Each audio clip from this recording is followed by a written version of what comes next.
Hola, ¿qué tal? Me presento. Mi nombre es Rebeca Coyot, alumna en la maestría de Odontología Legal y Forense.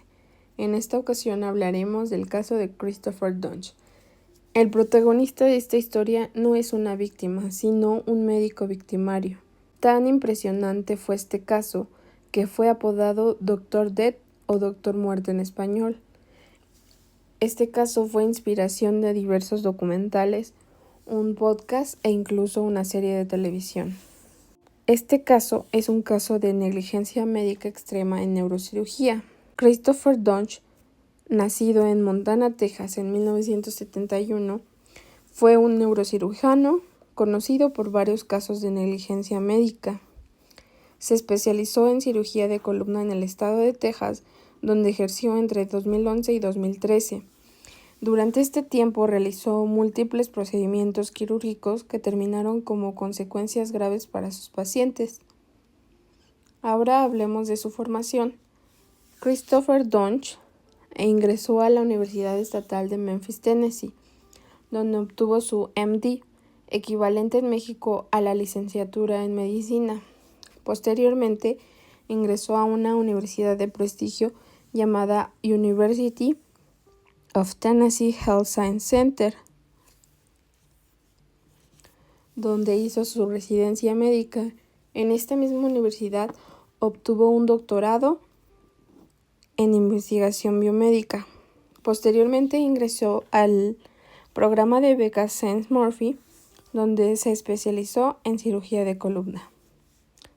Para poder operar, Christopher Dunch necesitó aprobar diversos exámenes médicos tipo ONSLE en Estados Unidos y también obtener su licencia estatal en el estado de Texas. Pacientes o víctimas. En este apartado podremos deslumbrar una serie de acontecimientos que nos llevan a pensar si los pacientes de Christopher Dunch fueron pacientes o fueron víctimas de diversas negligencias, no solo médicas, sino también hospitalarias e institucionales. Se habla que más del 90% de las cirugías realizadas por Christopher Dunch se podrían determinar como mala praxis médica. 33 pacientes tuvieron consecuencias al salir de su quirófano, algunos hasta fallecimiento. De estos 33 casos, hablaremos de 5 casos clave que llevaron a su detención y posteriormente a su enjuiciamiento. El primer caso es el de Jerry Summers, amigo de la juventud de Dunch. Su amigo confió en él para una cirugía de fusión de discos. Durante esta, perdería gran parte de hueso que Christopher quitó, la cual causó que su cabeza no estuviera tal cual del todo conectada a su cuerpo. Hablaban de que casi estaba decapitado. También perdió 1.200 mililitros de sangre, equivalente a una quinta parte del volumen total, 24 veces más de lo reportado en cirugías similares. Para detener este sangrado, Dunch abusó de una esponja gel hemostática llamada Hellfoam, la cual causó constricción en los nervios. La suma de todos estos factores dejaron tetrapléjico a Jerry. Jerry logró testificar en contra de Dunch, pero años después él perdió la vida a consecuencia de una infección relacionada con la cirugía. El siguiente caso es el de Kelly Martin, que tenía un dolor en la columna y para acabar con este dolor solicitó una cirugía de hernia discal en la cual se tenía que liberar presión de un nervio. Durante su cirugía, que se suponía que duraba 1 hora ya que era un procedimiento relativamente sencillo, se convirtieron en más de 3 horas. Hubo una lesión al paquete vasculonervioso y se perforó un vaso mayor, el cual causó una hemorragia interna. Ella logró despertar después de la cirugía, pero con un dolor extremo, la cual la llevaba a gritar demasiado y a arañar sus muslos.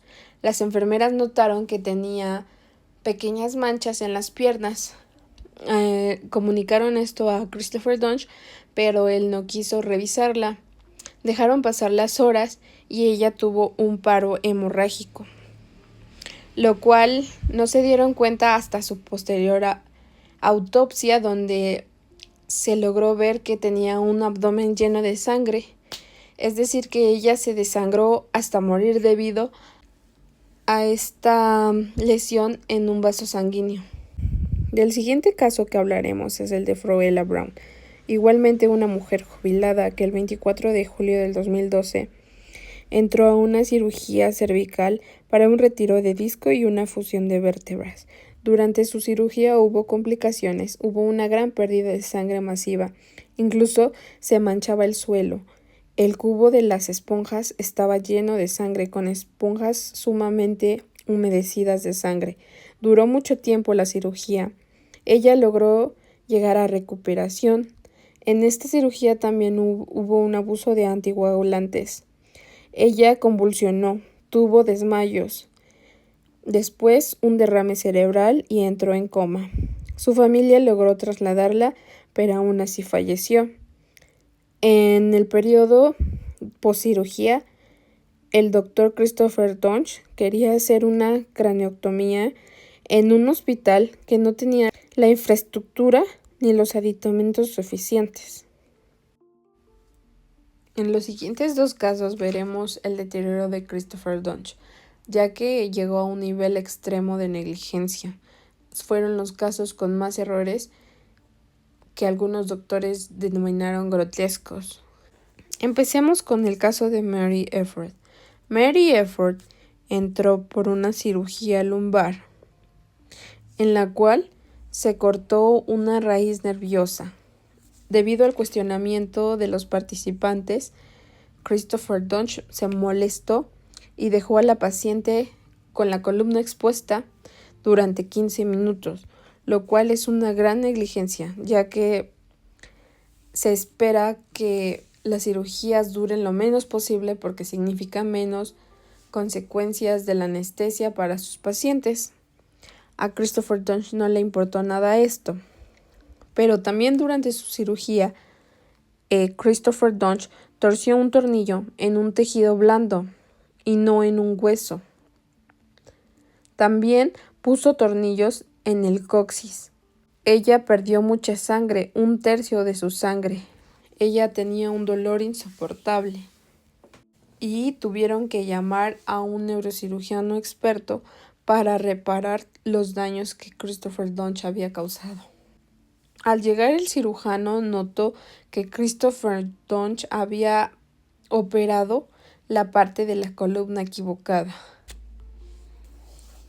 El último caso que revisaremos es el de Jeff Gladwell. Él fue el último paciente de Christopher Donch, el último caso en el que participó. En este hubo una disección de un músculo, el cual Christopher Donch dijo que confundió con un tumor. Diseccionó y arrancó cuerdas vocales, abriendo un agujero enorme en el esófago del paciente. Este perforó una arteria y para detener un sangrado dejó una esponja y decidió suturar con la esponja dentro del esófago. Esta desencadenó una sepsis y él no quiso retirar posteriormente la esponja, así que se llamó a otro neurocirujano experto llamado Randall Kirby, y él le dijo al paciente que el que lo operó fue un maniático y le dijo que seguramente quería matarlo por el daño que le causó.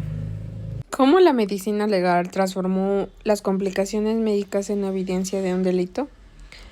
Número 1. Análisis médico-forense de las cirugías.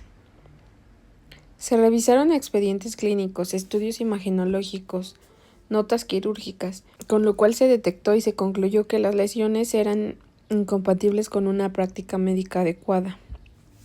2. Dictámenes periciales. Neurocirujanos actuaron como peritos, evaluaron las técnicas quirúrgicas, las decisiones médicas de Christopher Donch durante las cirugías, el standard of care, que es el nivel de habilidad, diligencia y prudencia con la que actúa un cirujano, y concluyeron que la negligencia fue extrema y repetitiva. 3. Un nexo causal. Este es clave en medicina legal.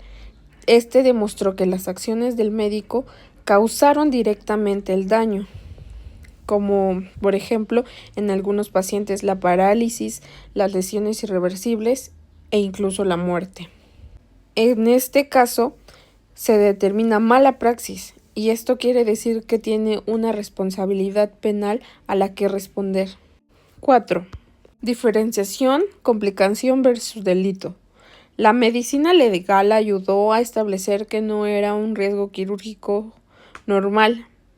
En todas las cirugías eran errores graves y evitables. 5. Construcción de un patrón. No fue solo un caso, sino que fueron 33.